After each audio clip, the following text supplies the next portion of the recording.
Actually क्या है कि देखिए, हमारे एक एक दिन की, देखिए, एस्ट्रोलॉजी जो है ना, वो बड़ा अजीब सा चीज है। अजीब सा क्या है कि आपके हर दिन, हर क्षण का वो गाणितिक हिसाब रखता है। और आपके जीवन, आपके जो स्नैपशॉट है, यानी जिसको हम कुंडली बोलते हैं, उसके अनुसार चलता है। अब किसी व्यक्ति का कोई लगन होता है, किसी जी। व्यक्ति का कोई चंद्र लगन होता है, किसी व्यक्ति का कोई सूर्य लगन होता है। ठीक। बट हम नॉर्मल जिंदगी को कैसे अच्छा से बिता पाए, एस्ट्रोलॉजी पैदा क्यों हुआ था, आज वो भी आप समझ लीजिए। एस्ट्रोलॉजी पैदा ये हुआ था कि हम हर दिन, देखिए, ज्योतिष का दो आंगिक है। एक आंगिक जो है, पहला जो आंगिक है, वो ग्रहों तारों का की गति को समझना, जिसको एस्ट्रोनॉमी बोला जाता है आजकल, ज्योतिर्विज्ञान। ठीक। ठीक है सर। और दूसरा अंग क्या है कि उससे हमारे जनजीवन में क्या फल होता है, क्या रिजल्ट आता है, इसको एस्ट्रोलॉजी बोले जाता है। पहले क्या था, भारत के, भारतवर्ष में ये दोनों चीजें एक ही थी। दो आंगिक को इकट्ठे करके, जैसे आज भी हम जब किसी की कुंडली बनाते हैं तो गाणितिक हिस्सा तो लेते ही हैं। सूर्य की गति, चंद्र की गति, लगन की गति, हर चीज तो लेते ही है ना। एपिमेरिस लेते हैं, अयनांश लेते हैं, मैं ये गाणितिक, कहती हूँ कि सरकार की जयपुर की रवाना हुई थी। गाणितिक पूरा चीज हम लेते हैं। ये गाणितिक चीजों के साथ साथ में, लेकिन जो सबसे हमारे ऋषि मुनियों का जो सबसे बृहद खोज था, वो है कि ऐसी अवस्था में, यानी स्वाति नक्षत्र अगर इस जगह पे है, तो मानव जीवन में उसके क्या असर हो। ये हमारा मुख्य उद्देश्य था, जनजीवन को समझना। अब देखिए हमारी कितना बदकिस्मती है। मैं आज थोड़ा सा पहले अपनी बदकिस्मती को समझाता। ये उन दिनों में था जब भारतवर्ष वाकई में विज्ञान की वो एकदम उच्च स्तर में था। लेकिन उसके बाद बुद्ध काल आया, जैन काल आया, सबने अपने अपने अनुसार, ये, मैं जो ये जो बातें बताई, मैंने जो बताया, वो आपका अप टू विक्रमादित्य का, माने जहां आर्यभट्ट, कालिदास वगैरह बड़े बड़े एस्ट्रोलॉजर तैयार पैदा लिए। उसके बाद कालक्रम में बहुत सी चीजें बदल गई। फिर क्या हुआ, कुछ एक लोगों के अंदर एस्ट्रोलॉजी सिमट गया। और जो एस्ट्रोलॉजी जो सिमट गया, वो वंश परंपरा में चला जा रहा था।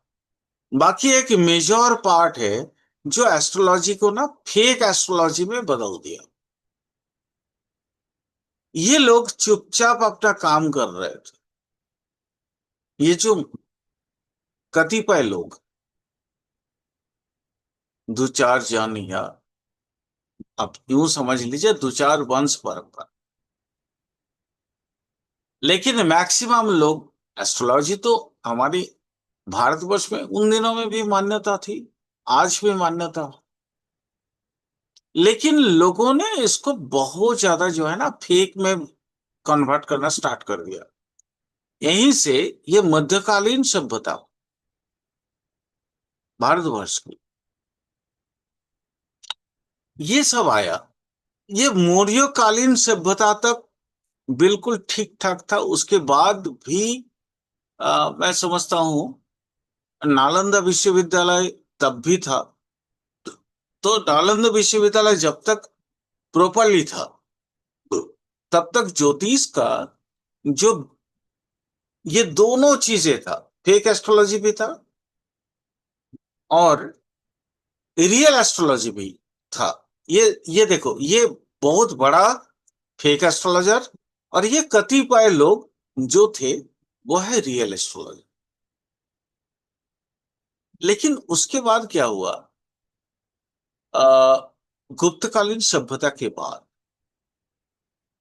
हमारे यहाँ बहुत ज्यादा जो है ना बाहर से लोग आना स्टार्ट कर दिए, जो यहाँ पे गुलामी गुलामी का एक धरोहर पैदा कर दी। अब दिक्कत क्या है, मैं राजा हूं, आप एस्ट्रोलॉजर है, तो मैं जो चाहूंगा वही आप करो। क्योंकि इंसान के तीन मुख्य वस्तु चाहिए होता है, रोटी कपड़ा मकान। मैं आपको पैसा दूं तो आपको रोटी कपड़ा मकान मिलेगा, मैं राजा हूं।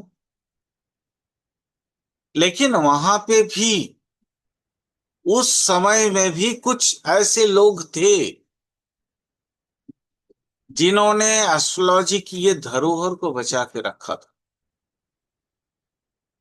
कालक्रम में फिर अंग्रेज का शासन आ गया भारतवर्ष में, और अंग्रेज की जब शासन आया तब लोगों का ब्रेन वॉश स्टार्ट हो गया। ब्रेन वॉश ऐसा क्या है कि हम ही लोग श्रेष्ठ हैं, मतलब अंग्रेज लोग श्रेष्ठ हैं, भारतीय के पास कोई जानकारी नहीं है। आज ना आपको पता चलता है कि आर्यभट्ट शून्य दिए थे। मैं कभी मौका मिले तो बॉस, मैं आप लोगों को शून्य के बारे में बताऊं कि व्हाट इज जीरो। लेकिन अब मैकोली टाइप जो एजुकेशन सिस्टम इंडिया में प्रवाहित होना स्टार्ट हो गया, वहां पे क्या है, अंग्रेज श्रेष्ठ है, भारतीय मूर्ख है। लेकिन ये गलत है। गलत कैसे है? लोग कहते हैं माइकल फैराडे पहला इलेक्ट्रिसिटी का आविष्कार किया था। मैं आपको प्रूफ कर सकता हूं, महर्षि अगस्त इलेक्ट्रिसिटी सबसे पहले निकाले थे। और ये माइकल फैराडे और महर्षि अगस्त का बीच में 3000 साल का फर्क है। 3000 साल पहले से हम लोग जानते हैं। उतना छोड़िए, वो चूंकि अतीत है, आप नहीं समझ पाए। मैं रिसेंट अंग्रेज समय की बात बता रहा हूं। जगदीश चंद्र बोस सबसे पहले ये जो रेडियो में जो तरंगे जाती है, रेडियो वेव, उन्होंने सबसे पहले निकाला था, जिसको हम लोग रेडियो बजा के सुनते हैं। ये रेडियो वेव उन्होंने पहले निकाला था। लेकिन हम लोग गुलाम थे, राजा नहीं चाहता था। अब राजा नहीं चाहता था बोल के कुछ नहीं हुआ, मार्कोनी उसको पेटेंट कर लिया। तो जगदीश चंद्र बोस का नाम ही नहीं है।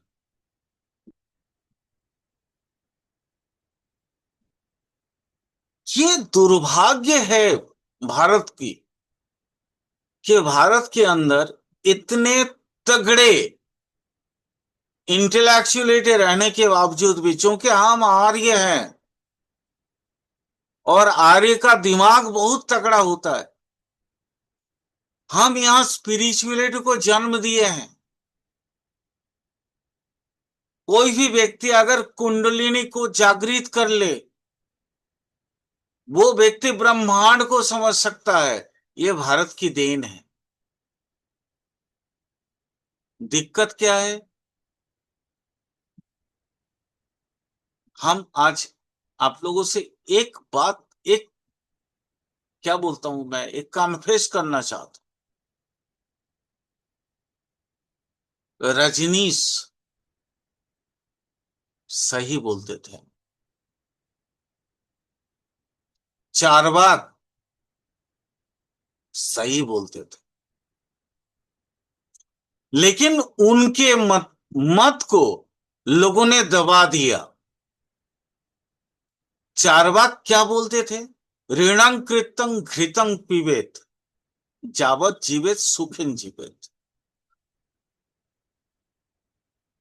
माने ऋण करके भी हम घी खा के जब तक जिएंगे तब तक खुशी से या सुख से जिएंगे। उनका कहने का मतलब कुछ और था, लोगों ने इसको ना मरोड़ दिया। मैं कुछ बातें आज एस्ट्रोलॉजिकल पॉइंट ऑफ व्यू से मैं आप लोगों से शेयर करना चाहूं। उन्होंने बोला था, उनका बेसिकली ये था कि स्पिरिचुअलिटी, उनका जो कहने का मतलब था, लोगों ने उनके श्लोक को तो माने एकदम इस तरह से मरोड़ दिया, क्योंकि उस समय समाजपतियों का समय था।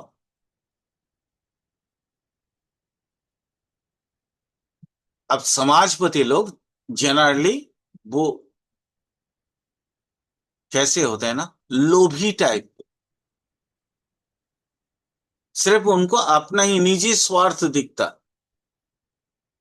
मैक्सिमम लोगों का स्वार्थ वहां पे उस समय नहीं दिखता था।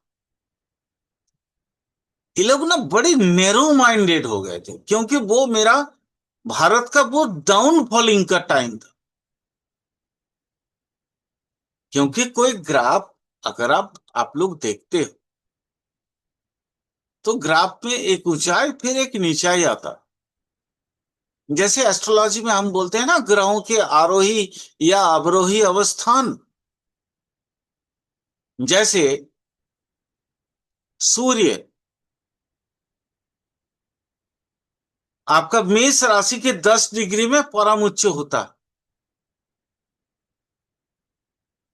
परम उच्च के बाद वो नीचे गिरने वाला होता है, यानी अवरोही अवस्थान बोलते हैं उसको। तो 10 डिग्री में परम उच्च मिला, 11 डिग्री में थोड़ा फिसला, 12 डिग्री में थोड़ा फिसला, वृषभ राशि में और फिसला, आके फिसलते फिसलते जमीन में कहा आ गया? तुला राशि में। तुला राशि के 10 डिग्री में वो धरातल पे आके गिर गया। यानी मेष का 10 डिग्री से लेके सूर्य की जो क्रम अवतरण या उसका नीचे फिसलने की जो स्थिति है, वो लगातार बनेगी। सूर्य है क्या? आत्मा। सूर्य क्या है? राजा। सूर्य क्या है? ईच एंड एवरी बेटर चीज। सूर्य का कारकत्व तो मैंने आप लोगों को पढ़ाया, मैं इसलिए इन डिटेल में नहीं जा रहा हूं। बट एक राजा अपने साम्राज्य की एकदम ऊंचाई से लेके गिरने लगे और एक एक आम इंसान बन जाए तुला राशि में, तुला राशि की 10 डिग्री में, फिर वो राजा नहीं रहता। उसके मतवाद कोई फर्क माने लोगों को प्रभावित नहीं कर पाता, लेकिन वो राजा है। उसके पास संघर्ष उसके जीवन में है, इसलिए वो फिर आरोही बनता है, फिर लोग उनकी बात सुनने लगते हैं। तो ये देखो, एक आरोही और अवरोही स्थिति हर एक समय में बनता है। ये मुन्नेन एस्ट्रोलॉजी में भी बनता है, जो हम कालखंड की हिसाब किताब करते हैं जहां से। तो ये मध्यकालीन हमारी भू परिस्थिति, जहां पे हमारे ज्ञान की जो पराकाष्ठा है वो नीचे आ, लेकिन राजा अपना सर्वस्व नहीं छोड़ता। उसके अंदर की जो उसकी विल पावर है वो तो आप चेंज नहीं कर सकते हो, कभी नहीं कर सकते। उसके आदर्श, उसकी जो सोचने की मतलब जो तरकीब, वो आप कैसे बदलोगे? राजा इसलिए आरोही बनता है, फिर आके उस मेष का, फिर देखो पूरा पूरा का पूरा 6 राशि बदल के आरोही बन के फिर वहां पे उच्च स्तर में जाता है। मुंडन एस्ट्रोलॉजी में भी यही चीजें होती है। समय का इसलिए कहा जाता है, यहीं से एक प्रोवर्ब हमारे भारतवर्ष में तैयार हुआ है, सब कुछ समय पे छोड़ दो, समय हर चीज देख लेगा। कारण ही है, दूसरा कोई कारण नहीं। अब हम समझते हैं ये कंडीशंस कैसे और क्यों। अब देखिए, बाहरी ताकतें आके यहाँ पे लोगों को मारने काटने लगा। अब एक एस्ट्रोलॉजर के यहाँ पे ऐसा, मान लो वो एस्ट्रोलॉजर इससे पहले तो देखा नहीं, आप कह सकते हो कि एस्ट्रोलॉजर लोगों का भविष्य देख सकता है तो खुद का भी देख सकता। लेकिन एस्ट्रोलॉजर देखता नहीं है खुद का भविष्य। अगर वो देख सकता है, हाँ वो रियली देख सकता है, खुद का भी देख सकता है। अगर औरों का देख सकता है तो खुद का भी देख सकता है। यहां पे ये ज्योतिर्विद्या, ज्योतिर्विज्ञान, वो अंग्रेज समय में ज्योतिर्विज्ञान और ज्योतिष को उन्होंने फालतू फालतू बोलना स्टार्ट कर दिया। किस तरह से? एग्जाम्पल देख लो ना, पुराना कहानी पुराना किताबों में उठा के वो एग्जाम्पल देख सकते हो जो अंग्रेज जमाने में लिखा हुआ है। एक एग्जाम्पल मेरे दिमाग में आ रहा है अभी, मैं थोड़ा बता देता हूँ। एक राजा है, एक ज्योतिष से आके बोला कि आपका अगला युद्ध, आप हार जाओ, मर जाओ। उसका कोई एक मंत्री है, आके ज्योतिषी जी से पूछता है कि तुम कितना दिन जियोगे? मतलब मैं तो अभी जीऊंगा, और संगे संग तलवार निकाला और काट दिया। और एग्जाम्पल क्या दिया? कहानी में है ये, जो अपना भविष्य खुद नहीं देख सकता है वो दूसरे का भविष्य क्या देखेगा? अब सोचो हमारे माइंड को किस तरह से मरोड़ा जा रहा है, हमारे दिमाग को कैसे चेंज किया जा रहा है। इसीलिए मैंने शुरू में ही आप लोगों को बोला कि ब्रेन वॉश किया जा रहा था, और ब्रेन वॉश आज भी हो रहा है। आज भी कुछ स्पेसिफिक कुछ लोग हैं, वो नैरेटिव तैयार करते हैं, और वो गलत चीज, क्योंकि गलत चीज को जो है वो बार बार बोलते हैं। उनको मालूम है हिटलर एक बार एक चीज बोला था कि एक झूठ को 10 बार बोलोगे, 11वां बार लोगों के कान में ना वो सच सुनाएगा। आप बोल तो रहे हो झूठ। यही होता है अवरोही स्थिति किसी भी प्लैनेट का, किसी भी स्टेट का, किसी भी राष्ट्र का, या किसी भी चीज का। लग्न से जब उतार के जब प्लैनेट्स आते हैं, या अपने उच्च स्थान से जब नीचे आते हैं, ऐसा ही कंडीशंस बनता है। और ध्यान से सुनना, मैं अंतर के दर्द को निकल रहा हूं। एक एस्ट्रोलॉजर होने के नाते 36 इयर्स रिसर्च के बाद मैंने जो पाया है, मैं आज आप लोगों को वो देने की कोशिश कर रहा हूं, आपके आंखें खोलने की कोशिश कर रहा हूं।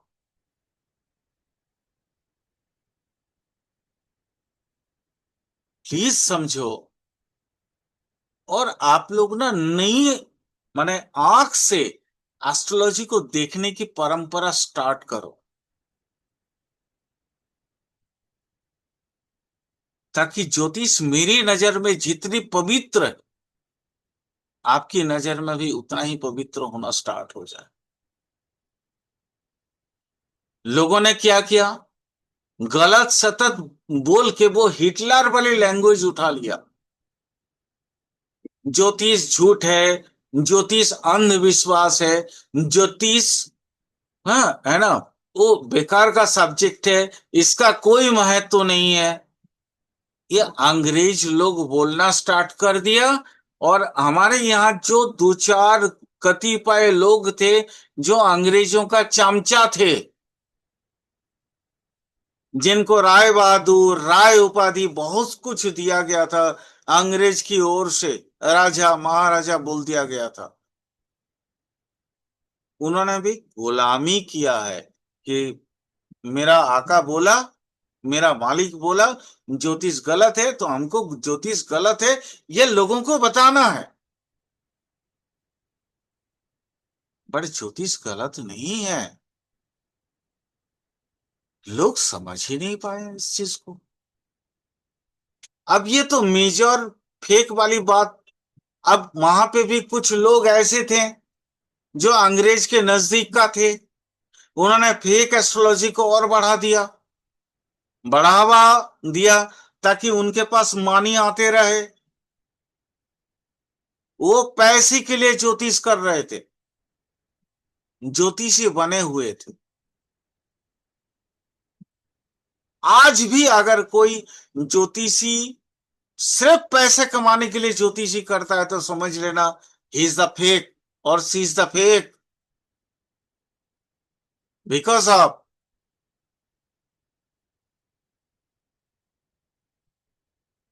सबसे पहला जो ज्योतिषी थे उनका नाम था अत्रेय। उन्होंने बोला था, वो जब नारद से सीखा था इस चीज को, सॉरी, नारद तो बाद में आए, पहले वो भगवान शिव से सीखा था, अग्निवसु और अत्रेय ज्योतिष को सीखा था। उन्होंने बोला था ये धर्म का विषय है, पैसा का विषय नहीं है। हमें धर्म, धृ धातु धारण करना है, लोगों को, लोगों के कर्म को सही तरीके से दिशा दिखाना है। उन्होंने ये इस चीज का सबसे पहला जो है आग्रह किया था। लेकिन दक्षिणा या दान उस समय वो भी लेते थे, क्योंकि इंसान है, इंसान का भूख तो है ना भाई, पेट है, पेट के लिए कुछ तो रोजगार चाहिए। उस समय इस तरह का कोई माध्यम, पैसा वाले माध्यम नहीं थे, तो लोग अनाज सब्जी ये सब लाके दक्षिणा के तौर पे देते थे। आज भी वही सिस्टम हम चालू कर सकते हैं। क्या अगर आपके पास वाकई में ताकत है तो आप गुरु को कुछ दे सकते हो, लेकिन पैसे के लिए ज्योतिष करेंगे ये गलत चीज है। बट पैसा जरूरी भी है, मैं ये नहीं कह रहा हूं कि पैसा जरूरी नहीं, मेरे को गलत मत समझना। एक डॉक्टर जैसे फीस लेते हैं, बट एक डॉक्टर 100 रुपए में भी देख सकते हैं, और वही डॉक्टर 10,000 भी फीस लेते हैं। 100 रुपया होने से भी तो उनका पेट चल सकता है ना, लोगों पे बोझ भी नहीं पड़ेगा। मेरे कहने का मतलब इतना है कि अगर आप 5,000 में एक पूरा कुंडली देख सकते हो, आप क्यों बेकार का 50,000 मांगते हो?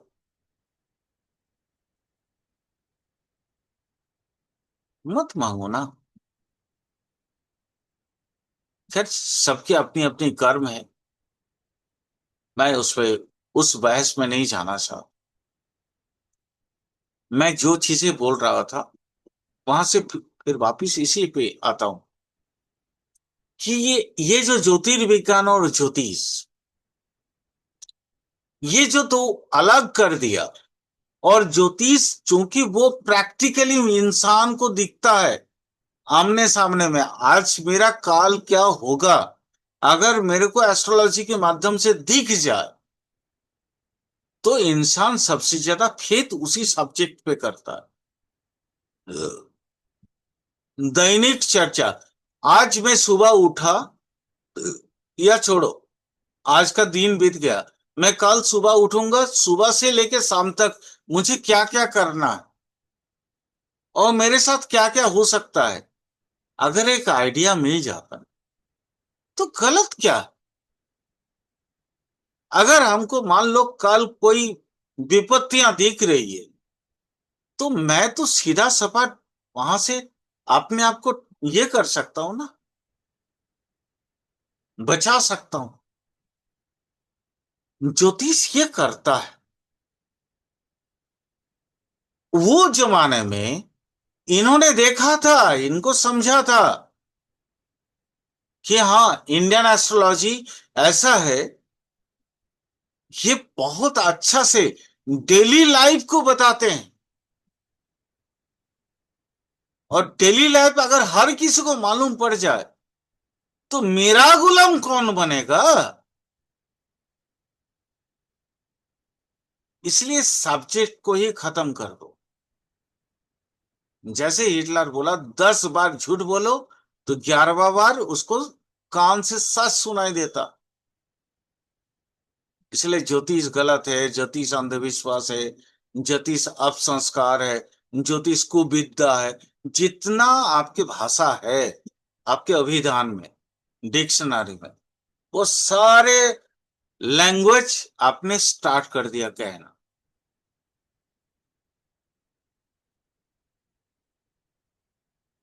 आजकल भी वही हो रहा है भाई, वोट चोरी, ये सब जितने गलत। यानी ये देखो, असुर, देवता और इंसान, आज भी ये कोई अलग ब्रह्मांड से नहीं आया। हमारे बीच का ही इंसान 3 टाइप्स होते हैं, 3 प्रकार के होते हैं। देवता, टाइप नंबर 1। आज मैं आप लोगों को थोड़ा बताना चाहूंगा कि इंसान को कैसे परखोगे। 1 नंबर व्यक्ति जो हमेशा आइडियाज के बारे में बात करते हैं, दे आर ऑल देवतास। ये लोग कभी आइडिया छोड़ के कोई नया चीज करने की, लोगों के अंदर जागरूकता लाने की हमेशा प्रयास करेंगे। ये ज्योतिष का कहा हुआ वो देवता है। दूसरा, नर, इंसान, मनुष्य। ज्योतिष के अनुसार मनुष्य वो लोग हैं जो कहा करते हैं अबाउट द इवेंट, घटनाओं के बारे में, जिनको वर्णन करना या सुनना उनको अच्छा लगता। ये मनुष्य, देवगण, मनुष्यगण यानी नरगण, मनुष्यगण मतलब नरगण, और असुरगण या देवारी गण, ये 3 तरह का ही इंसान को ही ना एस्ट्रोलॉजी प्रमोट करता है। तो देवगण कौन हो गया? वो व्यक्ति जो नया नया आइडिया लोगों के साथ साझा करता है और उसके माध्यम से लोग लाखों करोड़ों अर्निंग करते हैं, ये देवता हैं। देवगण। नरगण जो इवेंट, कहीं कोई घटना घटी, वो घटनाएं के बारे में बात करेंगे, वो नरगण है। उसके बाद आता है कौन सा गण? असुर गण या देवारी गण। अलग अलग जगह पे अलग अलग नाम से इसको जानते हैं हम। वो उसको पहचान क्या है? पहचान सुन लो। The persons who only talking about the persons only, वे लोग जिनको सिर्फ व्यक्ति के बारे में बात करना पसंद है।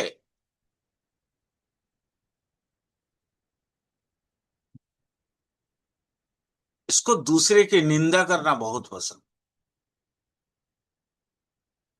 खुद छलनी है। छलनी जानते हो ना? आप में से कोई बताओ तो, छलनी जानते हो? चालनी या हाँ जैसे छलनी? वो, हाँ जिसमें चाय छानती हैं, आटा छानती हैं सर। जी सर। अरे उसके अलावा बड़ी छलनी होती है ना, जहां पे बालू वगैरह भी छाना जाता है, जिसका हाँ जी जी जी लाखों सर, जी सर। करोड़ों जो है छेद हाँ सर, है सर। हम्म। है ना? और वो व्यक्ति क्या करता है? सुई का विचार करता है, तेरा पीछे छेद है। सुई का पीछे एक ही छेद है, लेकिन छलने के पीछे लाखों छेद है। दे आर ऑल असुर गण। समझ रहे हो?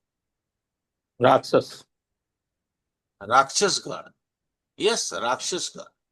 वही देवारी, असुर, राक्षस। मैंने बोला ना, अलग अलग जगह पे अलग अलग नामों से किताबों में लिखा है, ये आप लोग जानते हो। देवगण, मनुष्यगण और राक्षस गण हो गए, तीन हो गए। तीनों गण। ये तीन गण का परिचय मैंने आज आप लोगों को दिया है। बहुत बढ़िया सर, गुड। आप कैसे समझो कि कौन सा व्यक्ति कौन सा गण है? क्योंकि आपके पास तो मान लो किसी का कुंडली होगा नहीं ना। लेकिन मैं अगर बोलूं रामवता जी, आप क्यों नहीं वो जो पुराना प्लास्टिक है वहीं से क्यों ना कोई नया कारोबार स्टार्ट कर देते हो? कुछ नई आइडिया के बारे में बात कर रहा हूं ना भाई। तो जी। आप समझो कि मैं देवगण का हूं, लेकिन वही मैं अगर आके आपको बोलता हूं, यार आज जा रहा था, वहां पे पुलिस वालों ने ऐसा ऐसा कांड कर दिया। हम्म। और वो व्यक्ति, माने जो है ना, एक वहां पे एक घटना ऐसी घटी जो परम आश्चर्य वाली बात है। ऐसा कभी देखा नहीं था मैंने। तो समझ लो मैं नरगण का हूं, मनुष्य गण का हूं। और आके मैं आपको बोलता हूं, राम अवतार जी, आपका आपका फलाना जो दोस्त है ना, बहुत फालतू आदमी है। आप क्यों उसके साथ रिलेशन में हो? उससे संबंध विच्छेद कर दो। समझ लो मैं राक्षस हूं। यानी तीन मेजर चीज।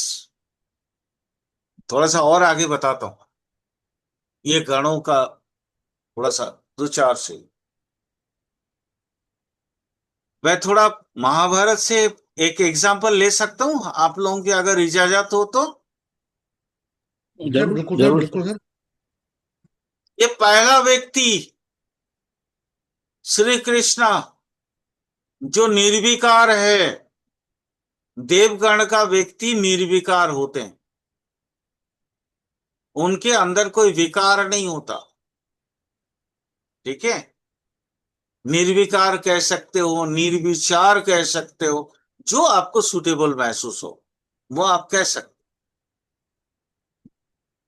दूसरा, अर्जुन, विचारशील व्यक्ति, नरगण। एक कदम आगे जाता है तो सात कदम पीछे जाता है। करे या ना करे के बीच में पेंडुलम में वो फंस जाता है। ये भी नरगण का एक बहुत बड़ा कैरेक्टर है। तो पहला निर्विचार या निर्विकार, दूसरा हो गया विचारशील, टाइप 2 पर्सन, वो नरगण है। और राक्षस, मैं राक्षस नहीं बोल रहा हूं, लेकिन महाभारत से चूंकि मैंने ये एग्जाम्पल उठाया, श्री कृष्ण जब गदा युद्ध हो रहा था तो भीम को ये उरु का चिन्ह दिखा है और भीम ने उरु में मार दिया। वो गलत था, अकॉर्डिंग टू युद्ध कौशल वो गलत था, लेकिन वो निर्विचार था।